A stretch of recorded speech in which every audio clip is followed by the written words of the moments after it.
Sorry, that's just the recording started, so people should see the little prompt on their screen now. No problem. However, he's gone for a booster jag, so he's somewhere in Sheffield in a queue, and will join us later. In the meantime, what we're going to do, we're going to start with Margaret Mason, who is the network manager, or Challenging Behaviour Network Manager with NHS Greater Glasgow and Clyde, a job she's had for the past year or more. She'll tell us a wee bit about herself. As you'll detect quite quickly, she's originally from Northern Ireland. But Margaret, over to you first. Thanks, John, and good afternoon, everyone. Gary, if you're just wanting to start. So my name is Margaret Mason, and I'm the Challenging Behaviour Network Manager for NHS Greater Glasgow and Clyde Specialist Learning Disability Services. And I just want to thank Francis and John for inviting me along today and giving me the opportunity to share some of my reflections with you. So next slide. So today I'm just going to tell you a wee bit about my role and background. Then I'm going to share some of my reflections with you. And these reflections, they're not just the past year in my role, they're also, I would say, my experience in general. And then we're going to look at the current picture where I feel we're at. But while we're doing this, it's important that we all think about those first two themes of the Coming Home Report: strengthening our community services and developing commissioning and service planning. Then I'm going to talk about areas that I feel that we need to improve. And then I'm going to share with you some of what we're doing across Greater Glasgow and Clyde, some of the work that we've been doing. So my role was, it was a new post. I'm in post for a year now, and it was developed, I think it was a bit of forward thinking, you know, recognizing that more needs to be done for individuals who are perhaps stuck in hospital. And my role was created to develop and coordinate the Challenging Behaviour Network across Greater Glasgow and Clyde.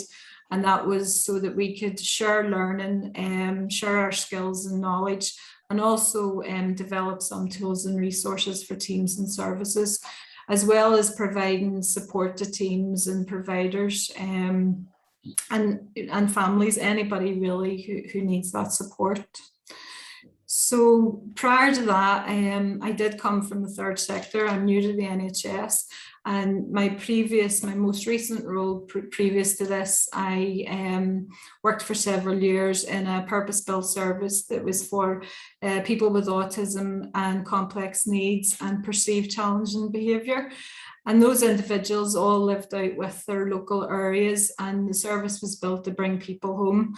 So I do understand how happy people can be when we get it right for them and when we improve their quality of life and they live in their own homes.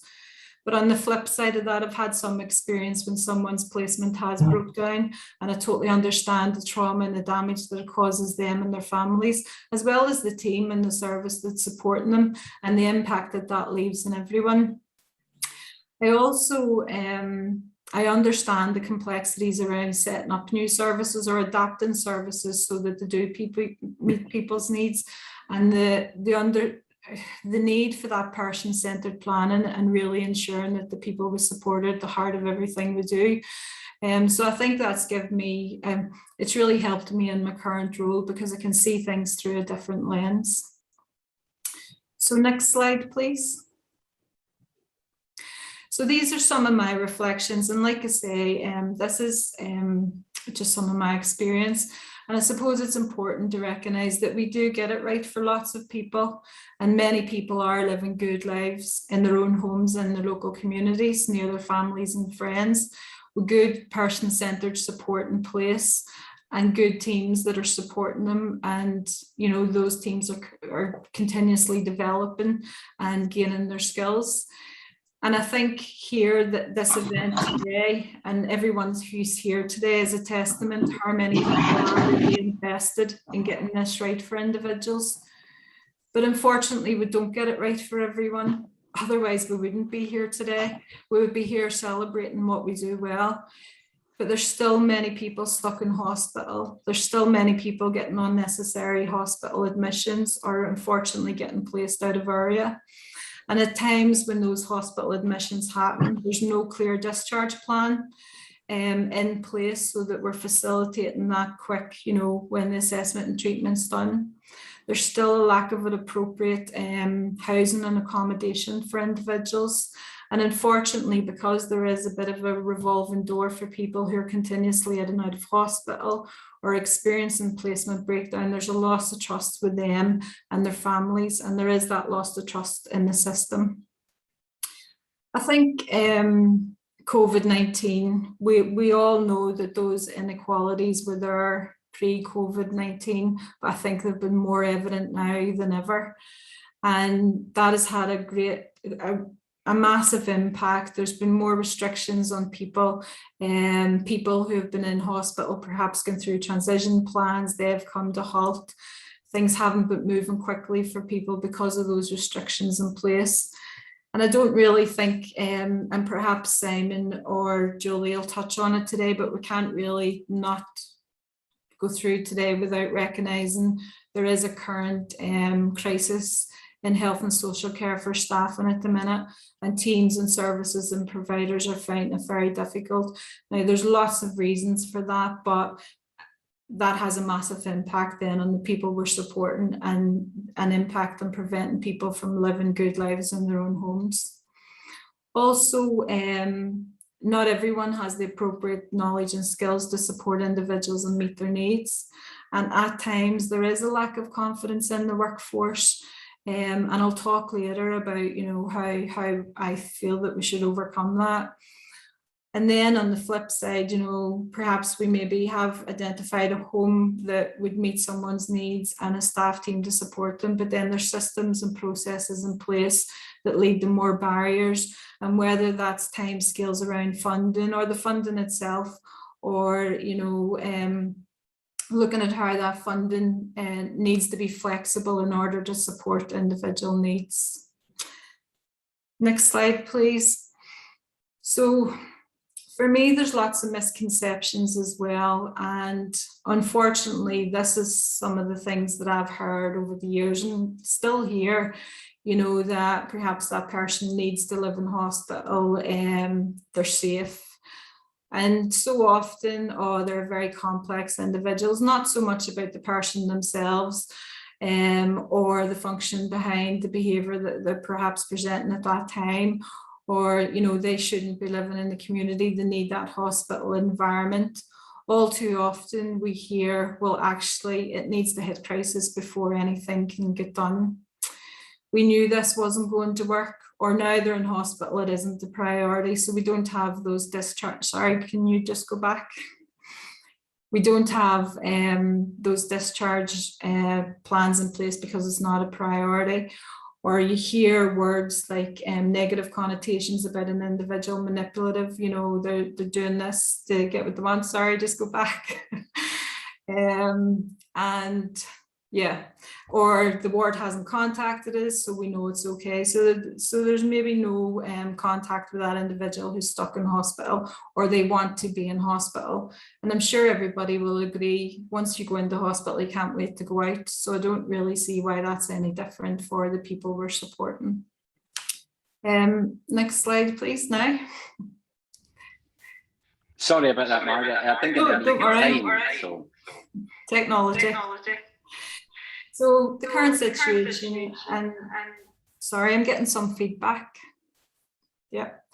So yeah, the current situation, and I suppose I'd said at the start, you know, keeping those first two themes of the Coming Home report in mind as we go through these. And, you know, we have so many good examples of people living good lives in their own homes, who really, you know, are happy, close to their families, friends, and part of their local communities. But this isn't consistent for everyone. I think sometimes in different areas, there can be varying views of management of risk. And what I mean by that is, you know, perhaps someone has had the person-centered planning and we've identified the support plan that they would need. And you maybe have one team going, oh yeah, we can do that, but we'll maybe need to put X, Y, and Z in place. But you'll actually have another team going, oh no, can't do that, needs more planning.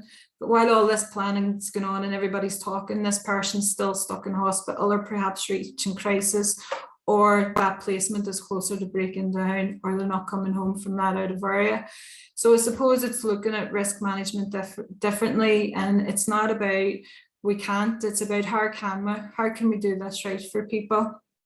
I think as well, there's a lack of flexibility around commissioning during periods of difficulty, and recognizing that, you know, someone perhaps has found a home that really, the environment really suits their needs and they have a good team around them. But we know at times life is going to be difficult.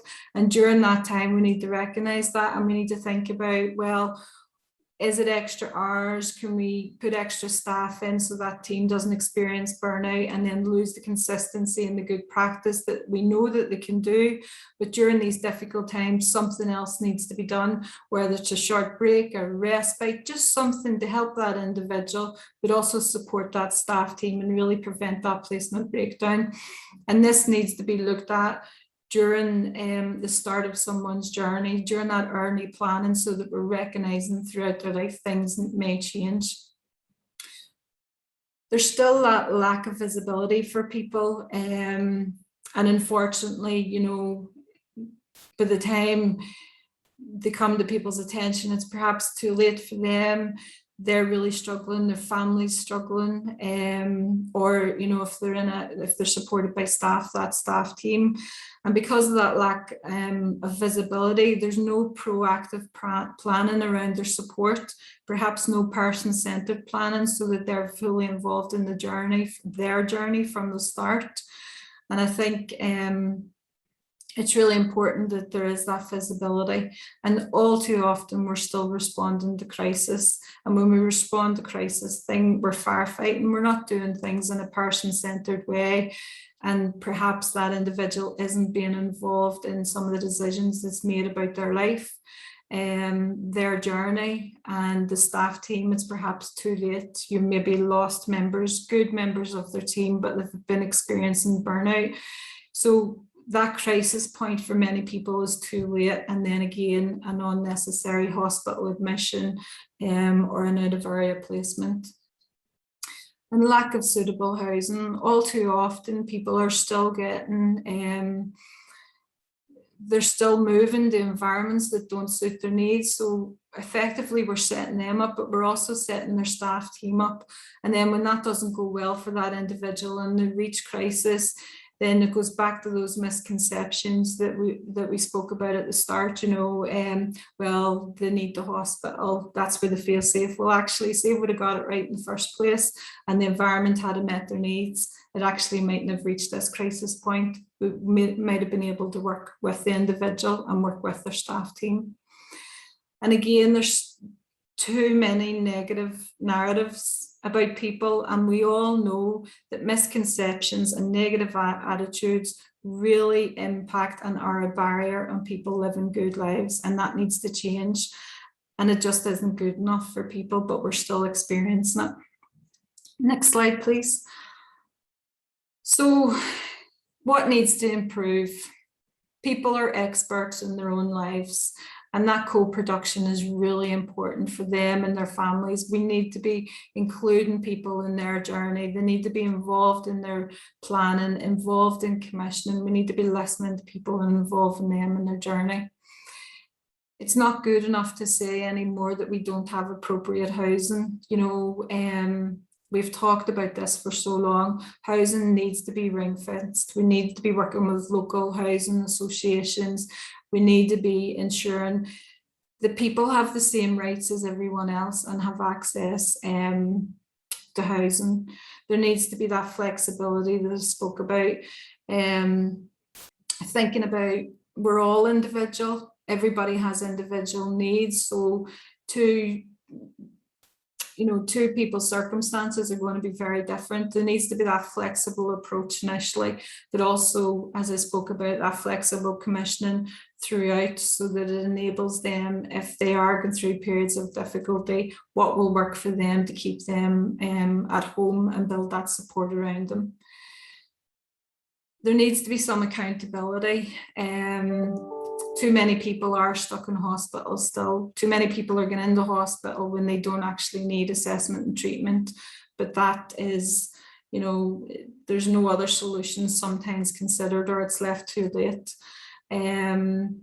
There needs to be a shift in the mindset. You know, we all need to be working together, and it, you know, that mindset needs to be working towards community supports and community resources, and not that old model of care where it's a hospital admission or an out of area placement.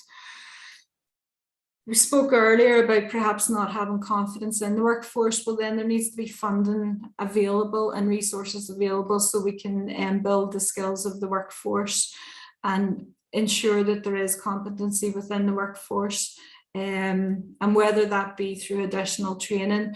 I think there needs to be that flexibility when support is being considered for an individual. You need to think about the staff team as well, and that there needs to be something built into the support that allows for time for training and development, and that ongoing emotional support for the staff team, because they need to be in a good place as well to be able to support that individual to meet their needs. And of course, the workforce need to feel valued. We can't expect people who work in complex services not to get an enhanced pay rate, and that should, you know, we shouldn't still be having these conversations, but we are. But people need to be valued and need to be paid their worth. I think it's really important about the education around this as well. You know, I think there needs to be education around the trauma and the harm that's caused when an individual has an unnecessary hospital admission, or when they do get stuck in hospital and or an out of area placement, and the trauma and harm that it causes to them and their carers and their families and everyone involved, really. There needs to be more education around people's human rights. We need to ensure that we respect and protect people's human rights and understand the importance of that person-centered planning, and ensuring that that person is involved in the decisions about their life and has control, and their family as well, you know. And I think that really, to take all this forward, there does need to be education around why this is so important. We need to disinvest in beds and outdated models of care. It's not good enough anymore for our first mindset to be, well, actually, they need a hospital admission. Well, actually, let's strip this back a bit. Let's look at what that person really needs. And while we're disinvesting in beds and outdated models of care, making sure that those resources are transferred into our community support, and we're really building that community support around individuals. And of course, changing the culture, regulating and monitoring and changing the cultural approach that we're currently working on. And remembering, I suppose, that, you know what, we can do this, and Scotland really could lead the way, but we're still not getting it right for many people. And I think, you know, by working together and really taking a joint approach that we can do this. Next slide, please. So what we've been doing in Greater Glasgow and Clyde, as I said earlier, the recruitment of the Challenging Behaviour Network, and that was so that we could coordinate, develop and coordinate a Challenging Behaviour Network, a community of practice for people that would link into the national PBS community of practice and other things that's going on nationally, and being a support for teams and services across GGNC. The Health and Social the health and social care partnerships all came together and committed to developing a risk register. Now, I've called it a dynamic support register because there was a bit of confusion around the COVID risk registers, and it was really to ensure the visibility of people and really start working towards a different approach, early planning, preventative models, and ensuring that we're taking that person-centered approach for individuals. We've also been working together for a collaborative approach, collaborative commissioning, trying to find local solutions for individuals to avoid that hospital admission and placement breakdown. So we've been coming together and just really trying to do things differently. We've been developing our positive behavioural support strategy as well, and we've been investing in some of our colleagues to take part in the postgraduate PBS course at the University of Glasgow, and that's really so that we're upskilling the workforce and we have people on the enhanced level. But we've also developed the PBS informed level, and that's mandatory for all our learning disability staff, and recently started rolling out the skilled level as well. But looking how we can build that into our community resources and strengthen those. We have been, as well as that, redesigning our inpatient services, working towards that disinvestment in beds, but while we're doing that, thinking about, well, what can we do differently to help strengthen our community with support, and again taking an individual approach for people, and whether that's a hybrid model of support and outreach model, really just trying to take a different approach so that those resources are transferred into the community. And as part of the Challenging Behaviour Network, we have been we've been doing a wee bit of work recognising staff well-being and the emotional well-being of staff and the importance of that as well. So we've been trying to develop some tools and resources for people, but we're currently working on a practice standards and pathway so that there is some guidance for supporting people with complex needs. We also recognise we do need a trauma-informed workforce, and we have been developing trauma-informed training. Again, this will be mandatory for all staff so that we're taking a trauma-informed approach. And some of our senior leaders have been on the STILT training, which is the Scottish Trauma-Informed Leaders Training. And that's to ensure that we have a trauma approach top down as well as bottom up. So it's our whole service. That's some of the things we're doing. And I was supposed to go after Julie today. So Julie will possibly touch on some things that I can add to as well. Because we're doing a lot of work around the Community Change Fund as well, and that a collaborative approach. So yeah, there's lots going on. But thank you. Margaret, thank you. That was very comprehensive indeed. Gave us a good detailed understanding of all the issues at play, I think. Your list of misconceptions was really powerful, I thought.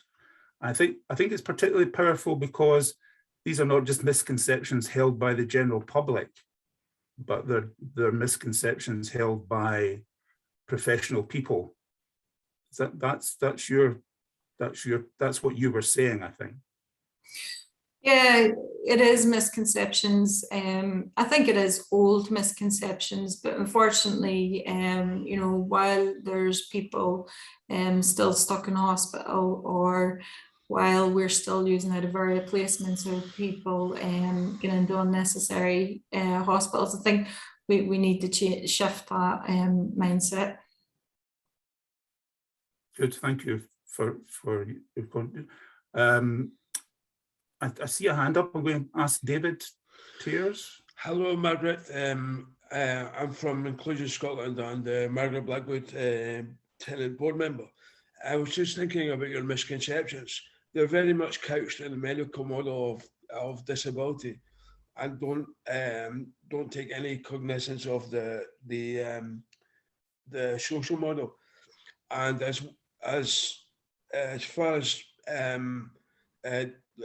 discharge from hospital is concerned, that happens because the breakdown, if a person is stuck in hospital and is bed blocking, that happens because there's no joined up thinking between the support services.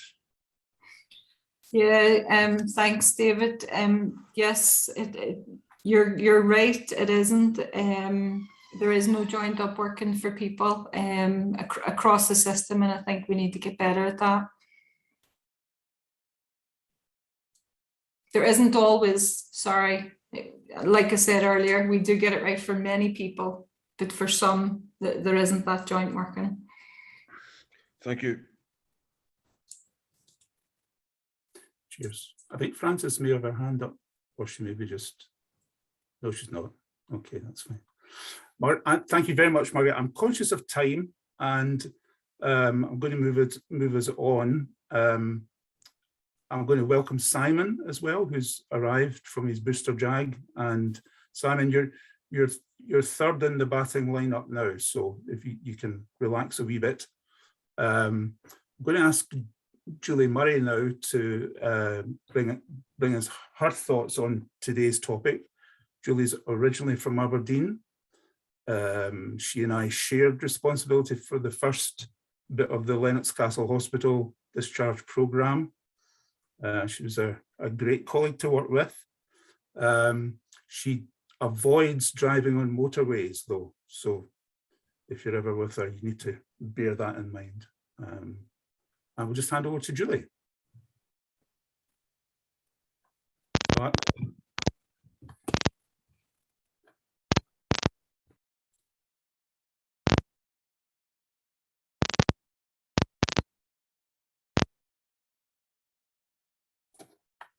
think we have a wee technical problem of some kind.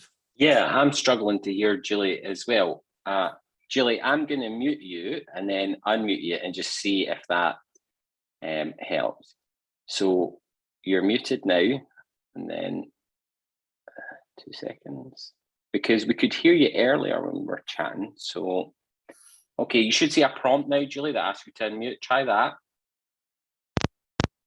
No. Do you have any headphones or anything plugged into the computer, Julie? Anything at all? No. No. Okay. Yeah, it's strange because we could hear Julie when we did the little run through just before we started. What I think, John, we might need to do is ask Julie to leave and come back in just to see if that solves the problem. Sometimes that does.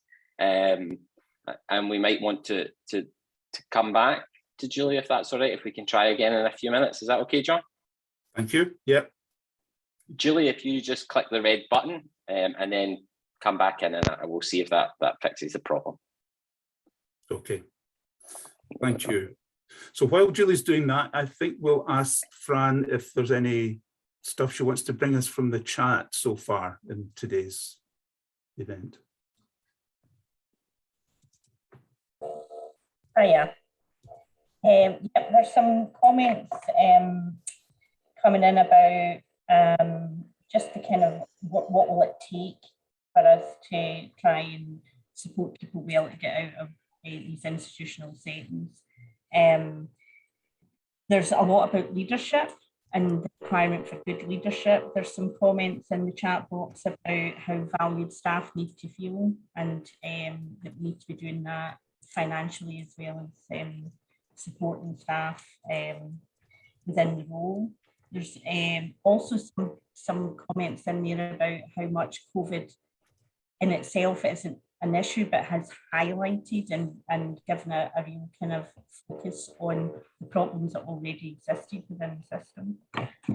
So while COVID is a real issue, I think people are saying we were there anyway, but we're just really faced with it much more significantly now. There was also some comments there about the language that of using changing culture and doing that when we're still using language around challenging behaviour. And I think that's a challenge for us all, I think, in terms of how we're talking about people and the roles that we have and the titles and things that exist within those roles. And there was a comment there about this idea that we might pay people to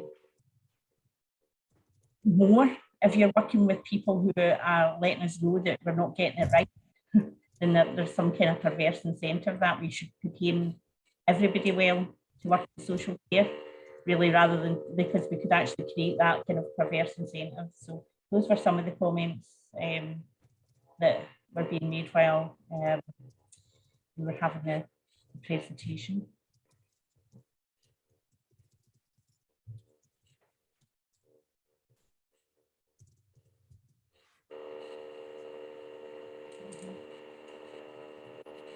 Yeah, thank you, Francis. I just think it's interesting. It's interesting how a term like challenging behaviour gets introduced to be more positive, and over time becomes seen as quite discriminatory. So, yeah. Julie, are you with us? I think so. Can you hear me now? We can hear you. Well, excellent. Just turn it off and turn it on again is the solution, as always.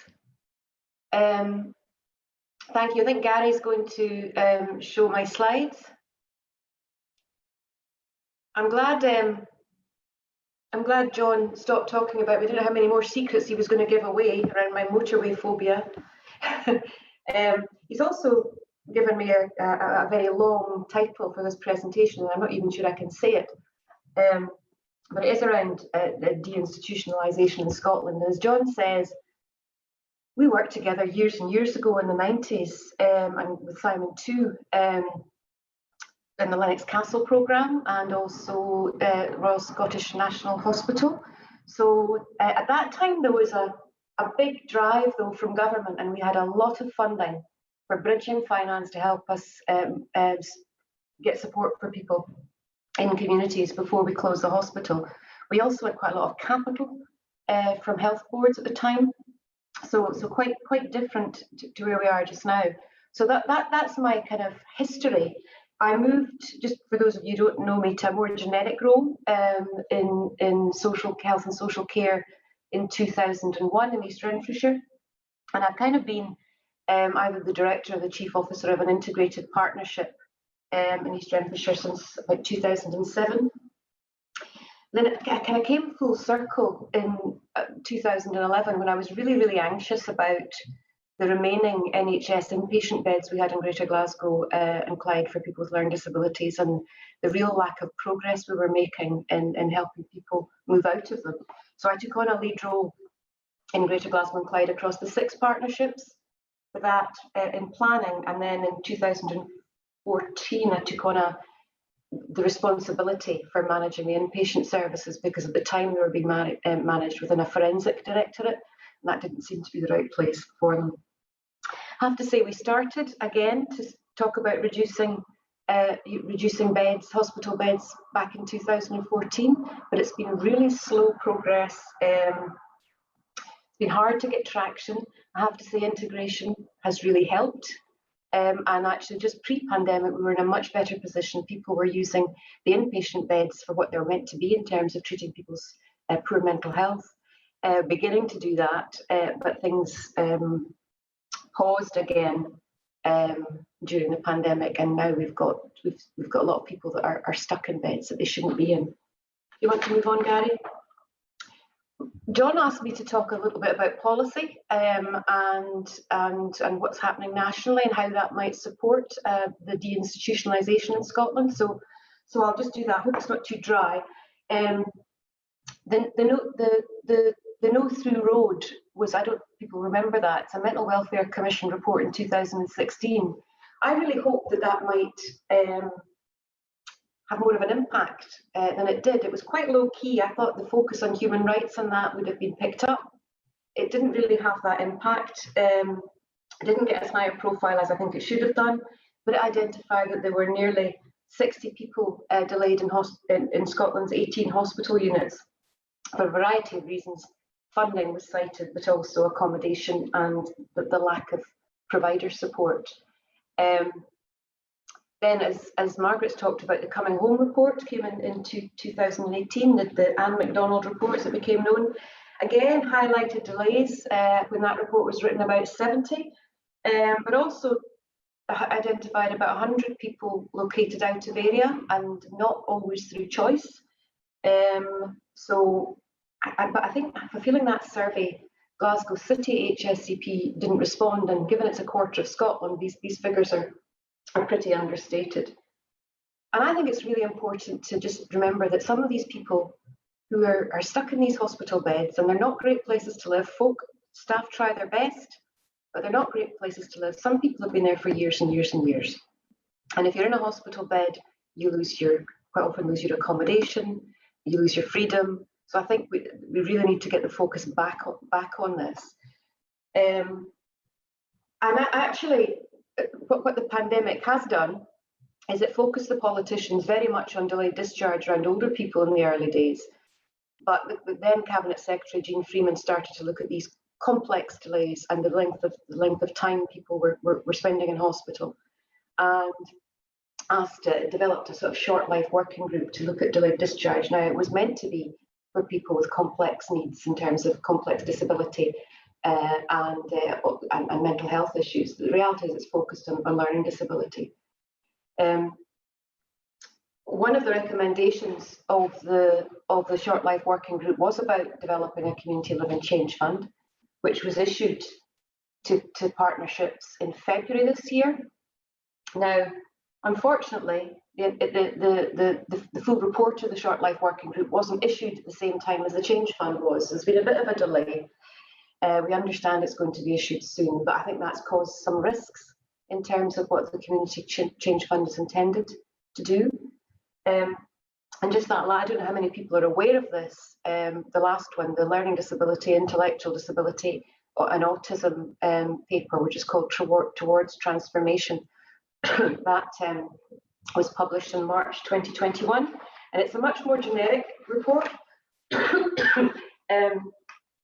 talking very much about how the pandemic has exacerbated the kind of inequalities for people with disabilities and autism. But it does also reinforce the importance of the Short Life Working Group report, which still obviously hasn't been published, focusing on the kind of recommendations in Coming Home. So it was a restatement of the importance of that. Now, the timing has not been handled well. I think civil servants have moved on. I think it lost priority. I think it's about to come back and be published very soon, and maybe in January. So we mustn't lose this opportunity. Could we move to the next slide, please? So the recommendations of this Short Life Working Group, again, it'll shortly see the light of day. I think it's important to say that this is generally a good report. I think the people have been very well intentioned. There is a strong set of principles around people having a right to home in local communities, getting support to live a good life.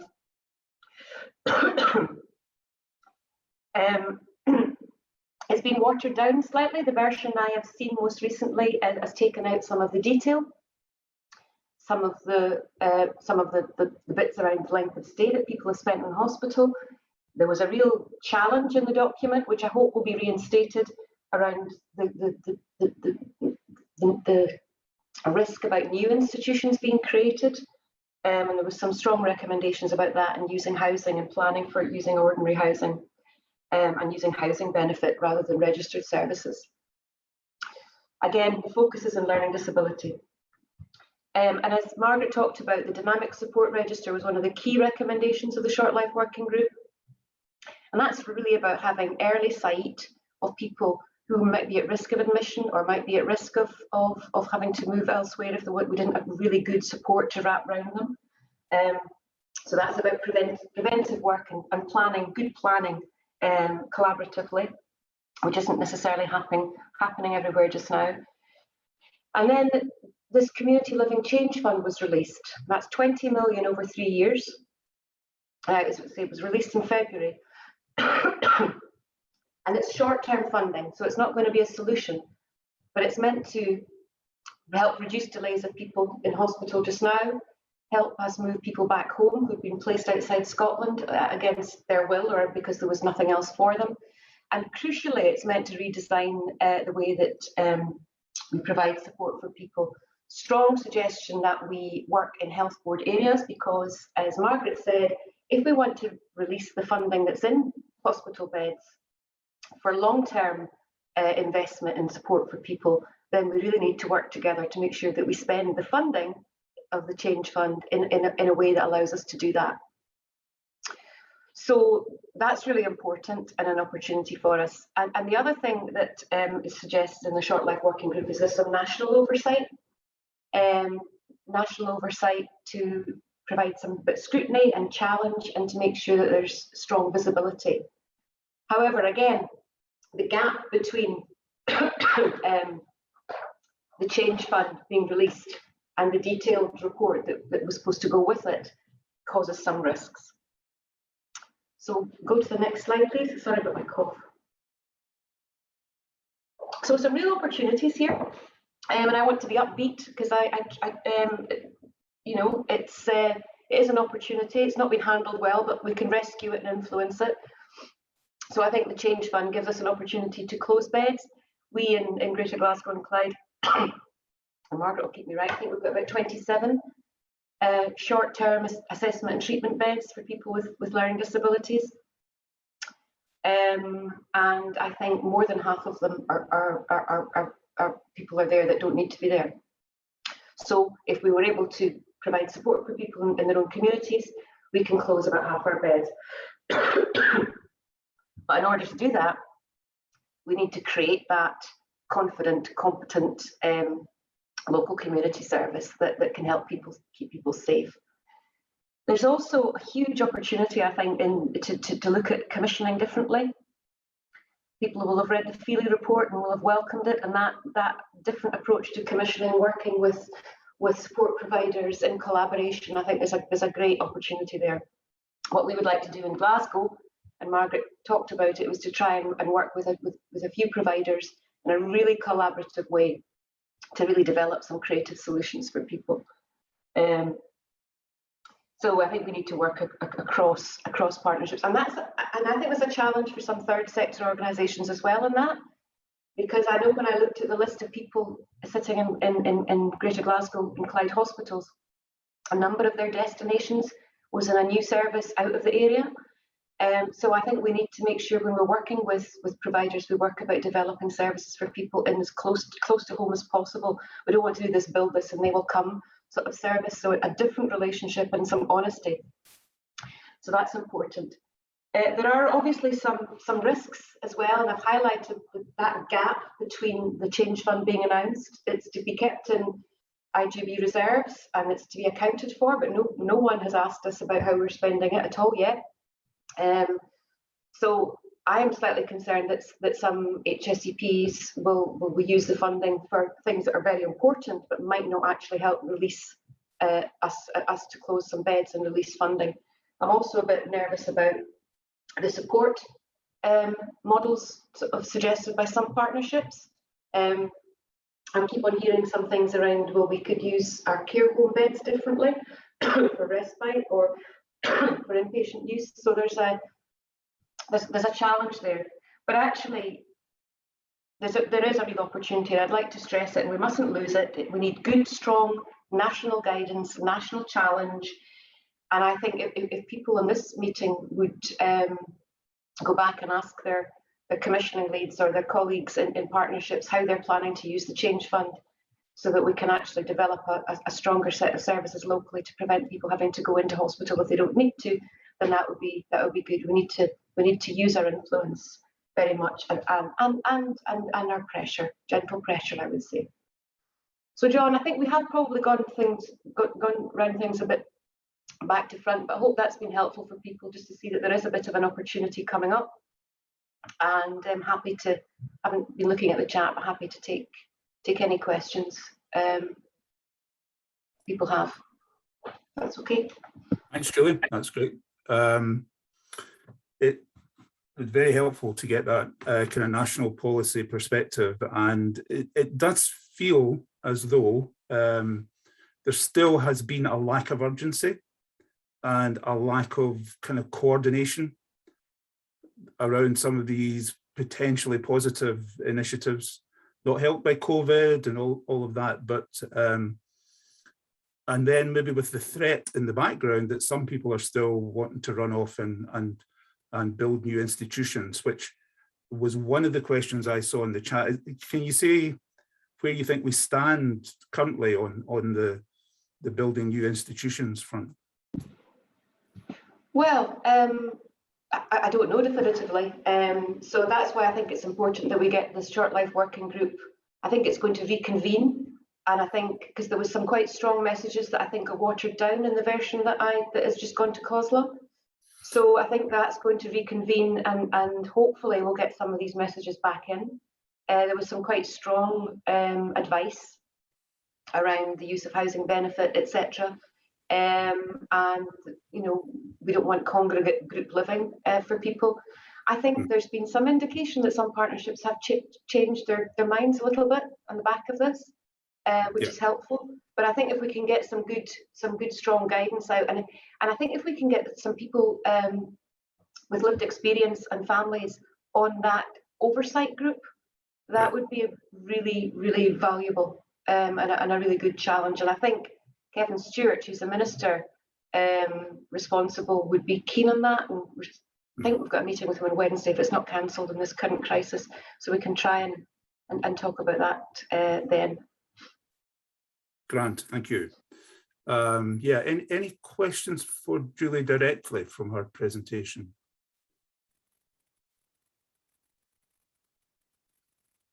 Some interesting comments, but not directly. Francis, do you want to come in with the summary of what people have been saying as Julie was speaking?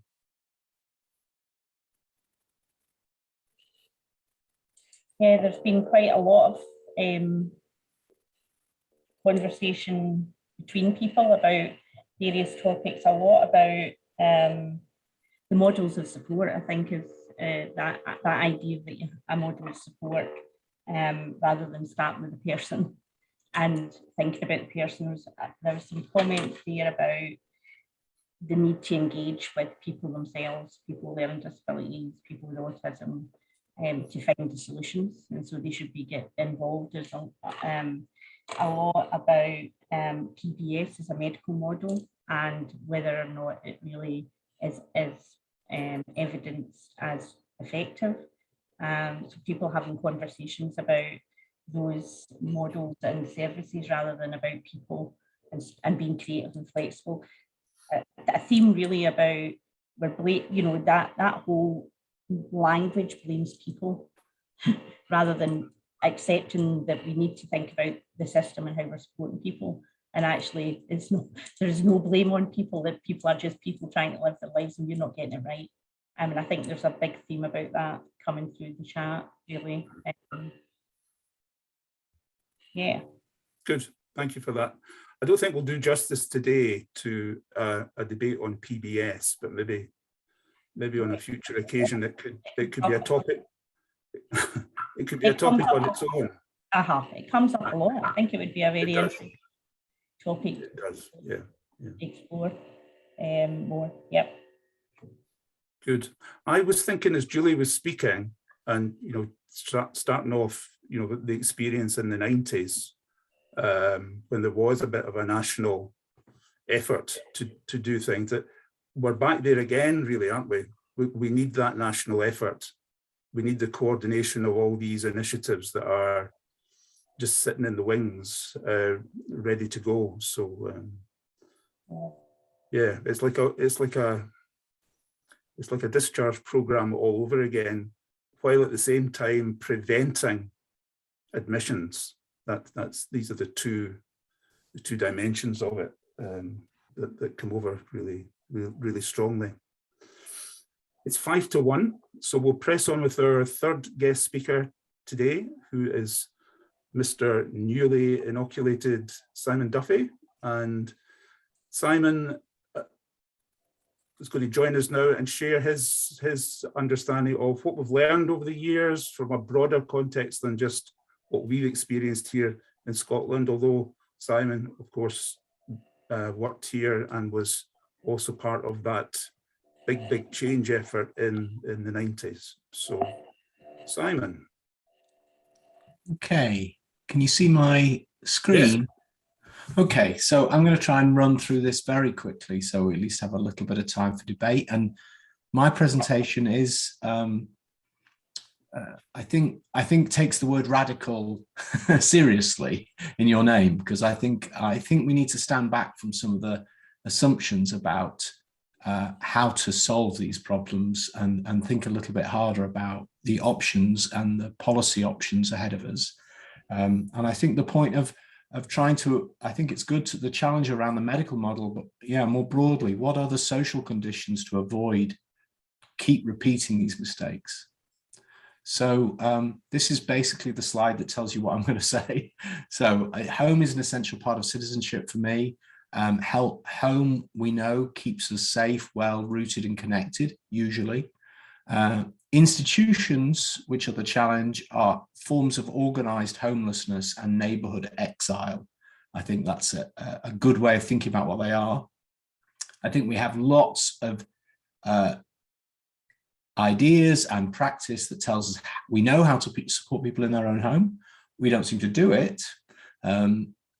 We still seem to be addicted to institutions, although those institutions have rather changed over the years. And that's where I think the invitation of the final bit of my slide is really for thinking about maybe a bunch of different issues that might help us get a grip on this in from a slightly different direction. So, I mean, these slides can be online or can be shared afterwards if people are interested. But fundamentally, home for me is an aspect of how we construct citizenship, and citizenship is how we are equal and free together in community. And home is what we retreat to, as Hannah Arendt would argue. You know, we all need a place to go to just be private, to be secure, to be safe, to be loved. And we also need a place to come out from that enables us to be connected, engaged, to have opportunities to grow. And by stripping these things away from people, we do enormous harm. We know some of the harms of institutionalization, although interestingly, very little research is done into this, and very little research has been done about the harms caused by residential care. Often the people funding research in this area are themselves residential care organizations or organizations that support residential care. So there is a lack of interesting research. But for instance, just taking some published research and analyzing it properly, you can see the enormous extra risk for people in residential care as opposed to people living in their own homes. But there's risk, there's illness and death, which we saw with COVID, but these things are actually repeated patterns. You're more likely to die when you moved into residential care. Poverty is built into the system. No freedom, no privacy, no connection, love, family, no opportunities for meaning. And remember here that we're talking about a much bigger problem than the injustices faced by people with learning difficulties. This is the standard system for older people. It's standard for people with mental health problems. And I'll suggest it's actually wider problem than that too. I'm not going to dwell too much on this, and there are other people like Francis who've lived the solutions around supporting people well much more than me over the years. But you know, in Glasgow, I feel very proud that we were able to show that we could support the people who were labelled the most complex. And we did it by, I think, a number of different measures, some of which might look technical, like using individual service funds and person-centered planning and all of these things. But in a sense, I think it was about these kind of principles, about how we grew trust with people, with the people around people, how we help people have freedom and citizenship. It's changing the culture. And this might be described as, and I'm not really sure I love this language, but some people use it and I can see the value. This could be described as a supply side innovation.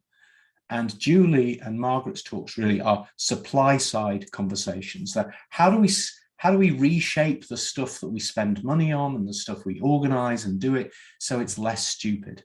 Yeah. So how do we stop doing the harm to people that we consistently do? And I'm not suggesting in any way that we shouldn't keep learning about that and doing it better. But we should also observe that, you know, the real pattern of deinstitutionalization has just been the reinstitutionalization of people in the service system ghetto. And I use the word ghetto advisably. Ghettos are places inside communities where people are segregated and lack freedom and control. So often the image of the institution, Lennox Castle being a classic, is a place outside the city. Of course, although that place was inside Lennox Town, arguably, but in the kind of mythos of this, it's outside Glasgow in the drear hills, or they often felt drear to me as I was driving up there. But what did we so often replace those services with? Well, with day centres and workshops and large residential care homes consistently. I mean, John did a brilliant job with Julie of taming that and of making it as effective and as human as anybody's done in my experience. But nevertheless, the general kind of force of this was to create a kind of service industry inside Glasgow and inside other parts of Strathclyde.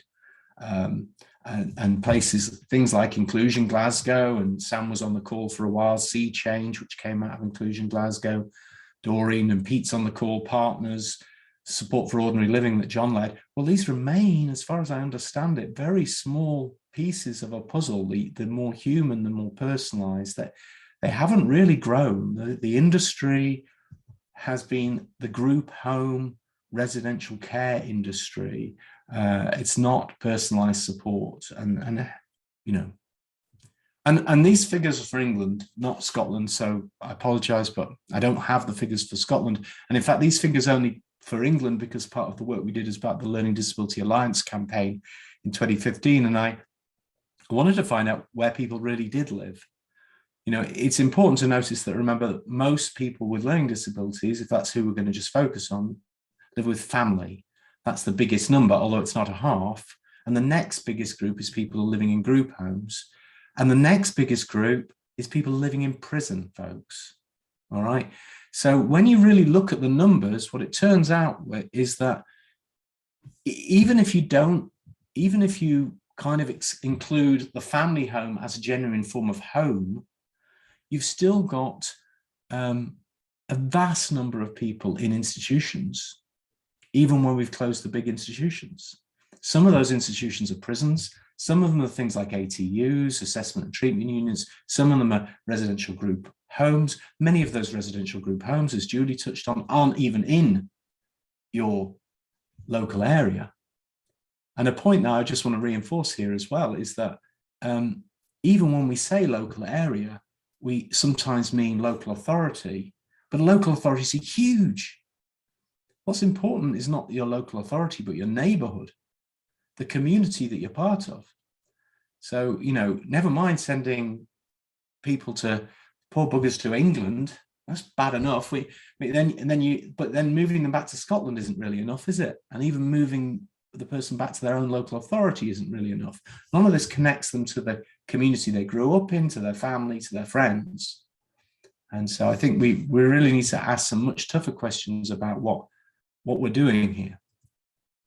And of course, this data is just from Lancashire. It's not that meaningful. Again, there isn't good data on lots of this, but I did an exercise where we just looked at, you know, sometimes when you say, well, where are the people? The picture looks slightly less bad than when you say, where's the money?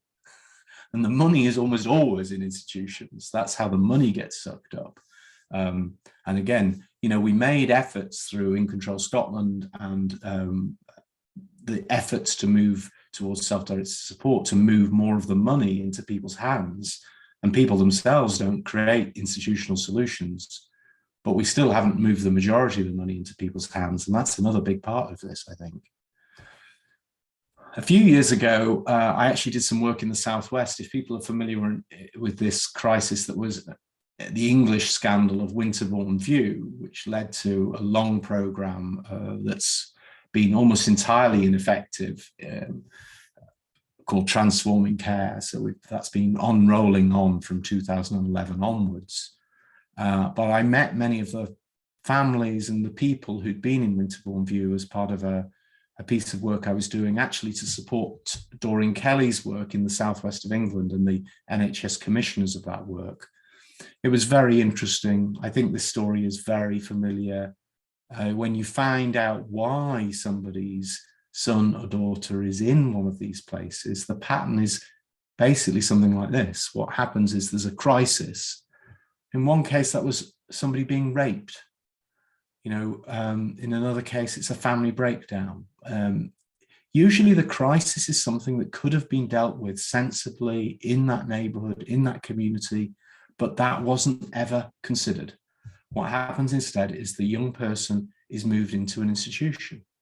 Now, institutions have basically two effects on the human spirit. One is some people submit and just lose part of their soul, and some people fight back. But if you fight back, you're described as having challenging behavior, and you move to a bigger institution further away from your community. And then you move to another one, and then you move to another one. And then you end up in, these ultimate ones that cost about £200,000 a year to incarcerate people. So like 5 times the price of a prison now, and with all the attendant labels and psychiatrists hanging around you and determining your fate, or the criminal justice system is a very big part of this as well. John and Francis did a really nice paper on how to get people out of here, and this is the vicious cycle that drives people at a personal level and keeps people at a personal level in these things, is the way in which people's dignity is stripped away, people's reputation is replaced with something human, replaced by this kind of artificial, monstrous vision of somebody who doesn't deserve, isn't safe to be in the community. And all the time, of course, all the real problems are actually just being exacerbated by what we do. Now, interestingly, if you stand back from this process and you stand back from the industry of disability services, you can see this pattern repeated in lots and lots of things we do. What's really happening is, I think, that we have things that we don't deal with. We don't deal with protecting our environment. We don't deal with creating a just society. We don't deal with creating neighborhoods and communities that function. We don't support families. We don't support citizens. Then when problems occur, people start to become a problem. They perceived the person becomes a problem, although the actual problem is just other stuff is screwed up upstream. And then what happens is that person becomes subject to services. And if that person's a little bit too difficult for the service system to respond to, then the response becomes the institution. And so then you've got this real challenge of getting the person out of the institution and of getting the resources that now society has invested in institutions back up to deal with the community. The good news is that actually doing the stuff at a community level or at a societal level is much more efficient. But the bad news is once you've built the institutions, they continue to suck people into them. I guess I've spent a lot of my life on things like trying to work out what good personalized support looks like, what a proper funding system, maybe good commissioning, if we want to use the word commissioning, would look like. But basically, that means giving the money to the people whose money it is, which is disabled people. But I think we also need to think about a couple of other things. Since I left In Control in England in 2009 in rather painful circumstances, one of the things that really has helped me stay encouraged is discovering the power of peer support, the ability of people to support each other effectively. And I think that if we want to look at what helps people stay clear of these institutional solutions, then we need to look at the things that people can do for each other, how we support each other in lots of different ways.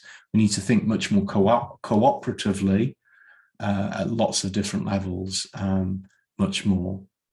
But I think increasingly also, I think we need to really embrace the notion of a neighbourhood.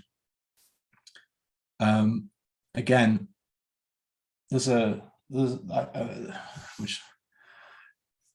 chart I was looking at the other day for the United Kingdom, which looked at the, I didn't include this slide, apologies, but basically looked at the average size of local authorities in the United Kingdom, and it's compared to other countries, and there's a graph that basically bobbles along with every other country in the world, and then suddenly it shoots up enormously and it gets to the United Kingdom. And the size of local authorities, the number of people that are supported by a local authority is ridiculously high in the United Kingdom. It's even worse in England and Scotland, but it really depresses me when I hear people in Scotland say, oh, we've got too many local authorities. Scotland still actually has too little genuine local democracy, too little neighbourhood democracy, and too little incentive to keep conversations and solutions at a truly local level. If you think about the institution as organised homelessness, I would say that what we need is a system that ensures everybody stays in their neighbourhood, and that's actually a kind of housing and support solution.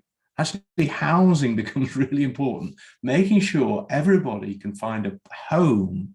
So that raises a whole bunch of issues, I think. And so this is basically my last slide. And again, this problem is, I find this so abhorrent, but it's a now standard in England, at least. I hope it's not a problem in Scotland, but in England, London boroughs can now basically ship people off to, well, in my opinion, better places than country, like Newcastle and Sheffield. But nevertheless, I think the idea that a London borough sees the problem of homelessness as being to exile their own citizens should really shock us. But then when we put alongside that the fate of older people in our communities and people with learning difficulties in our communities and so many other children and families, when a family is under crisis and maybe subject to domestic violence, the solution is so often to move the family out of the community.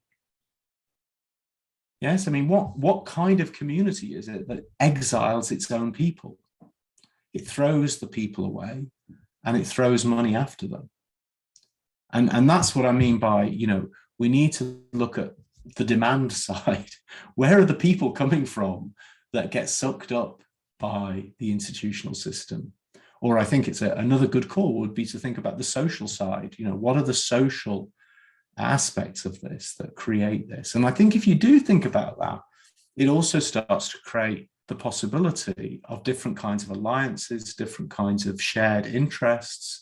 I think it's really encouraging that actually in Scotland we're starting to see a commitment to housing first and the kind of Finnish model that gets rid of homelessness. Well, start thinking about that for everybody and start thinking about what a home means. And then you're going to make that kind of housing first approach a neighbourhood housing first solution.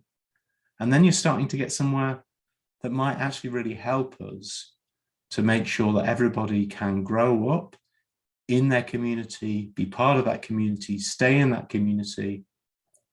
Isn't that one of the things that COVID has taught us? Our communities are okay. They're full of good people wanting to actually do more, wanting to be more present. So we need to start thinking about our solutions in the light of some of those things.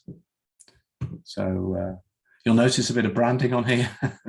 So I've been set up the Centre for Welfare Reform in 2009, but we're now Citizen Network Research, and we're part of a co-op alongside Radical Visions, which is a global co-op called Citizen Network. And one of our projects is called the Neighbourhood Democracy Movement, and it's a global project to grow the capacity of neighbourhoods for self-government and decision-making and better care for nature and for each other. So if people are interested, please join. Simon, thank you very much. That was sobering and thought-provoking, radical, I would say. I think it's in terms of our proposition for today that everyone can live in their own home and everyone has a right to live in their own home. It's really a powerful set of arguments to use, but it's also sobering to think about, for instance, the pie chart with the big prison population, just as an example of one of the things that you mentioned there. So thank you very much. I think Linda has a question for you.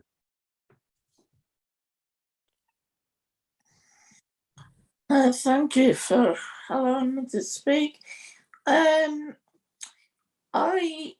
don't have a learning disability, but I suppose I come under the category.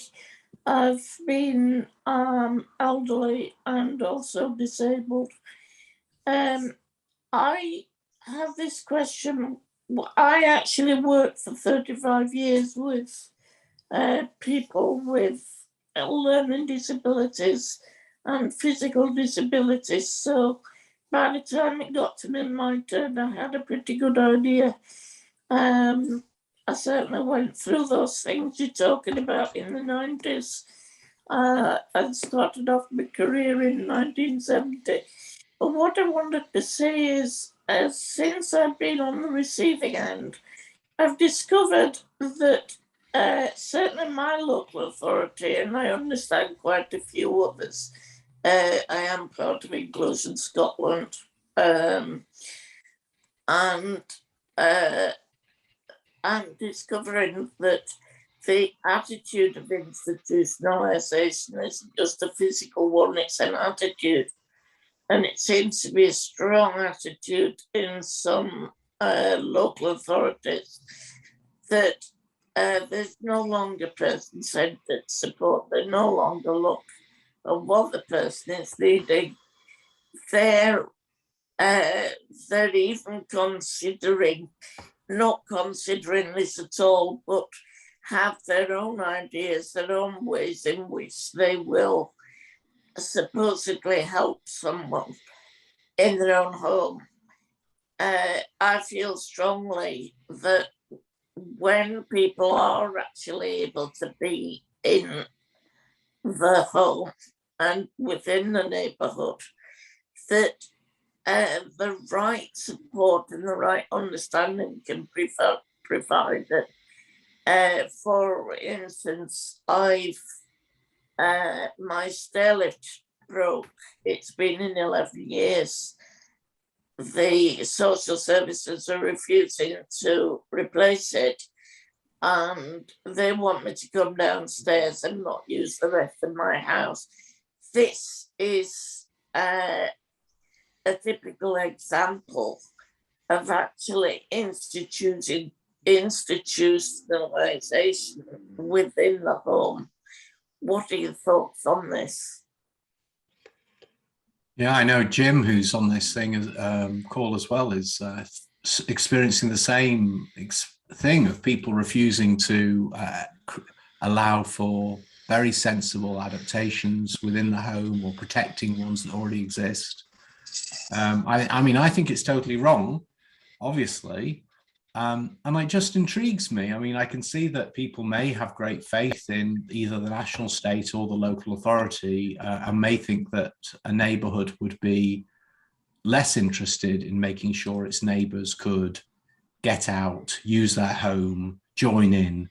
But neighbourhoods I'm part of now, I think we have a bigger incentive to make sure everybody's present, connected, supported, than a social worker in an office for a city of 600,000 or a civil servant in Edinburgh for a population of 5 million. We need civil servants and we need people at the local government level, but I think that, you know, why wouldn't the adaptations budget either just be given to you, Linda? I mean, I had this argument in the early days of personal budgets. Why don't you control the money for making the adaptations, sorting out it's your stair lift in your house? Why are you dependent anyway on these people? And if we're not going to have the right to make your own adaptations, which would seem the most straightforward thing inside your own house. And the second thing would be to say, well, let's make sure that the work done to make the environment accessible is as absolutely local as possible. Because it's about your house, it's about the future housing stock in that neighborhood, it's about, can you get to the shops? It is about, you know, which meaning you can spend your money in the local shops. Can you get to your club? Can you get to your church? Can you, in other words, who's got a bigger stake in your accessibility beyond yourself? You've got the biggest, well, the next biggest group is really family, friends, neighbors. It isn't some formal system, and that is in the end just going to put you on a list and try and, you know, in times of austerity particularly, just try and downgrade your needs so it can avoid spending the money. You as a person, you as a neighbor, you as a community member don't really exist for the system. You're just a name on a list. And I think if we're going to change culture, the culture that leads to institutionalization, that also needs to be a culture change that happens in our communities. But at the moment, the danger is that all we do is the service system's message to communities is, oh, you're not competent to help. We're the people who help. And how do we help? Well, we take you away. Typically, we take you away. Your family's broken down. Oh, well, we'll ship you off here. Your needs have got more complex. Oh, we'll ship you off there. You know, or maybe we'll leave you there, but we'll bring in services from miles and miles away. And the whole approach is basically inhuman, I think. And I mean, when we were setting up Inclusion Glasgow, I know Francis and I certainly talked about these things, but, you know, our dream really was to try and make the whole thing more and more rooted into local communities. But I've got to say, the local authority was no fucking help at all. Sorry for swearing, but I couldn't find an appropriate adjective. It's all right, I don't you know, there's no interest at that level in growing relationship to neighborhoods. Neighborhoods are almost a trouble. There's no faith in community, and there's no faith in the community associations like Inclusion Glasgow or others. So you end up in this kind of incredibly bureaucratic system, which I just think is not the best way of solving these problems. Okay. Thanks. Sorry, that was a rant. We have time for one more question from David, and maybe a short reply, and then a wee bit of news before we come to an end. David. It talks about kind of like rates of pay for carers and support workers. I was using an organisation who were charging kind of £16 for me to use their services, but yet the people who supported me, who were very good, were only getting £9 an hour. So I totally agree that support workers need better pay, but that increase then gets passed on to recipients of the service. So commensurately, the kind of rates of benefits need to go up to equalise that. Thank you.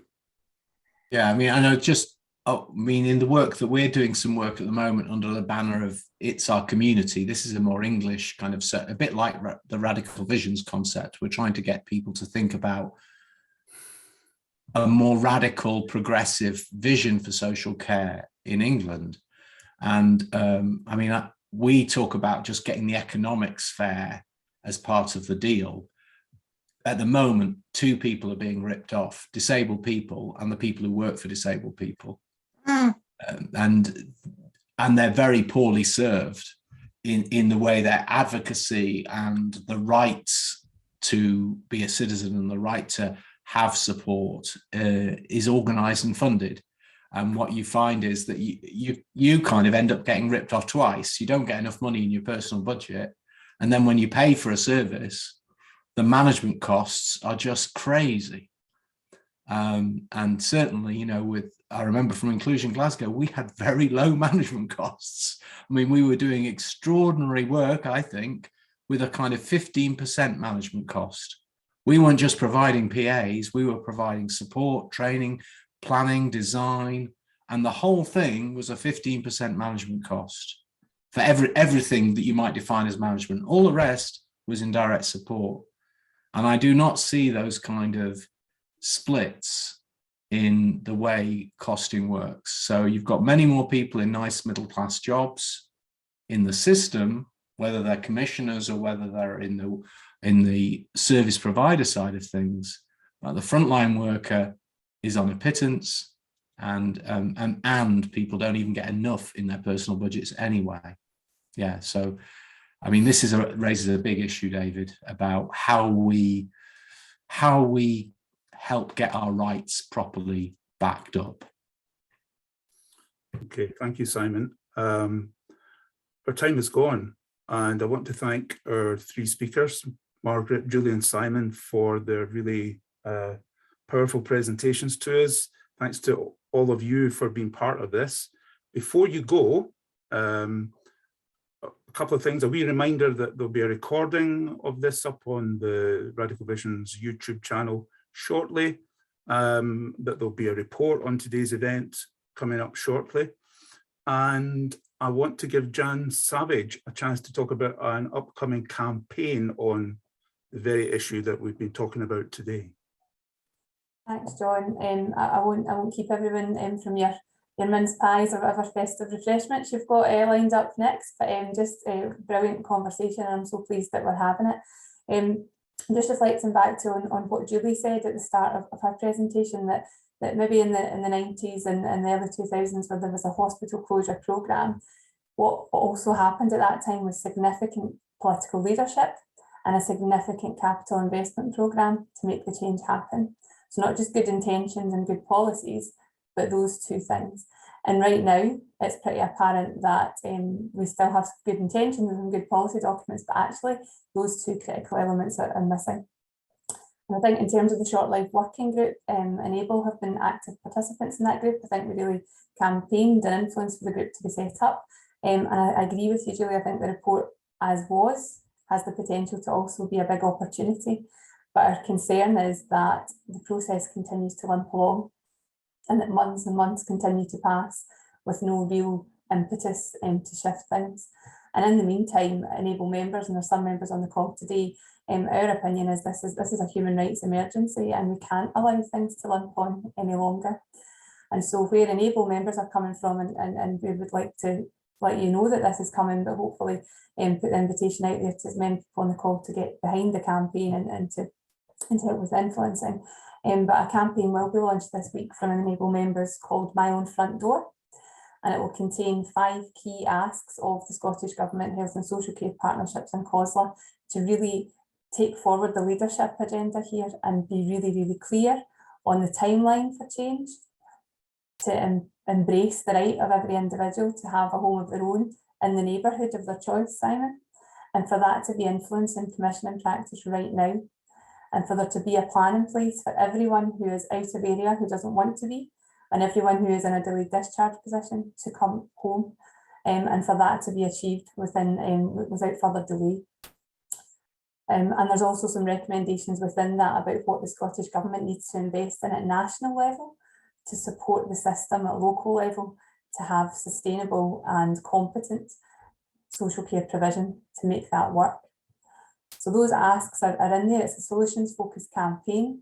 There are those 5 calls to action, and then thereafter opportunities for people to get behind that by writing to your MSPs, by contacting your local health and social care partnership to ask the question that Julie asked: what are your plans for the Community Living Change Fund? What is the position of this population, and what are your plans to bring people home? So we hope that people will take the campaign in the spirit that's intended. It's intended to just create a spotlight and some momentum and a national debate around a population that's all too often invisible, not to any of the people on this call, but certainly to the wider public, and to make sure that we get that priority on the agenda. And I'll be delighted to share information about it through this network. I'll come and speak to the New Roots Home consortium as well, and also to the cross-party group on learning disability. So I just wanted to take the opportunity to flag that to people on the call today. Jan, do you know what day you're launching? At the moment, the plan is to launch on Wednesday of this week. Wednesday, right? Okay, cheers. Okay, yeah, just one more thanks then to everybody. We will have another seminar in January. The date and the topic still to be confirmed, but we've got lots of ideas based on the first 2 sessions we've had and other conversations. So thanks to you all for being part of this, and we'll look forward to seeing you in the new year.